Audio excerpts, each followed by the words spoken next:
Hi everyone, so I'm going to be creating a webinar on how to use some of the online resources in the library online database. So I've just gone onto the Open Access College homepage and I've just clicked on the students link here. You then need to click on the OAC Library tab. Will take you to this page here. Now you can look at the library catalogue here for any books that we have in the library that you might want to use.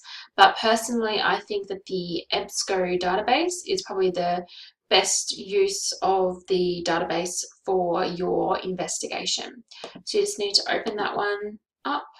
Now the password and username, the password is Martin, the username is Martin, password is library. And we want to select the EBSCOhost.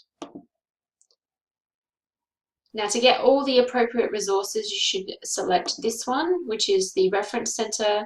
We want the science reference center as well, and then click continue. Now, depending on what animal you chose as your keystone species, you might want to type it in here. If I just type in keystone species, a whole bunch of articles are going to come up. So we've got the termite as a keystone species, we've got elephants as a keystone species in South Africa, we've got another type of keystone species here in the Himalayan region. This one's just an article on how keystone species work in an ecosystem. And then we've got, again, some more articles here. So just having a look through here, you might want to type in, I think when I looked at the keystone species of the Great Barrier Reef was an option that came up. And it didn't actually, so we might want to look at a Great Barrier Reef keystone and see if that comes up with any. And there isn't really any information there. And that's because we haven't actually put in an animal, we've just put in an area. So you need to be specific with your examples. Now, if you wanted to look at news or article journals or magazines, they will all have different options and different types of resources. EBSCO database gives more reliable sources of information rather than using a simple Google search. You would never find articles like this through Google. So looking at a specific type of keystone species, I've put in the sea otter here, and I've put in keystone otter, and it's come up with 4 articles. If we click on the first one, underwater barrens, that takes us to an article here, and the abstract, which gives you a summary of the information in the article, talks about the otter as a keystone predator that allows for control of the kelp forests as well as the sea urchin population. Okay, and this article would be very useful for your keystone species investigation if you were looking at the sea otter. So this is another article, The Big Picture, which is another article that talks about the sea otter as an example of a keystone species, which you could again use for your investigation. So another database that I would like to look at is Science Online. So if we open that one up into a new tab, it'll again ask for the same login details, which are Martin Library. If we just type in keystone species,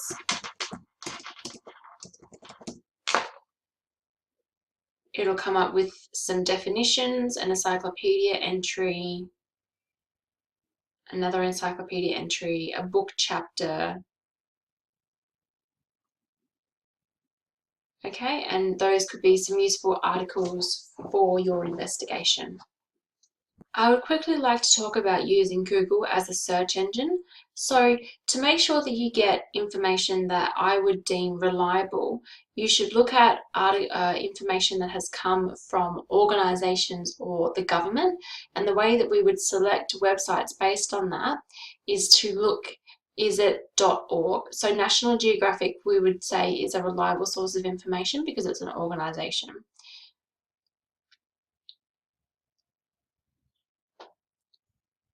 Britannia would be another one that I would say would be useful and reliable. And again, it really does depend on how you use the information or your searches online. I would err away from using Wikipedia, because Wikipedia, anyone can edit anything on Wikipedia, but you might want to use the references down the bottom and use that information to see if you can find the article that they were actually referring to. So looking at some other resources on here, I would say that Australian Geographic is a reliable source of information. And this one here, .org, would be another one. OneGreenPlanet.org would be another one that I would consider to be more reliable. So here's 10 endangered keystone species. So if you wanted to have a look at an Australian perspective, this is a great way to start. So you've got the southern cassowary, the grey-headed flying fox, Gilbert's potteroo, grey nurse shark, Tasmanian devil, red-tailed black cockatoo, Tasmanian wedge-tailed eagle, the great white shark, the northern quoll, the Australian sea lion. So you could use this as a place where you could find a keystone species that you would like to investigate, and then you can start using a more detailed search engine in Google here to make it a bit more detailed. And again, using the online EBSCO database as well.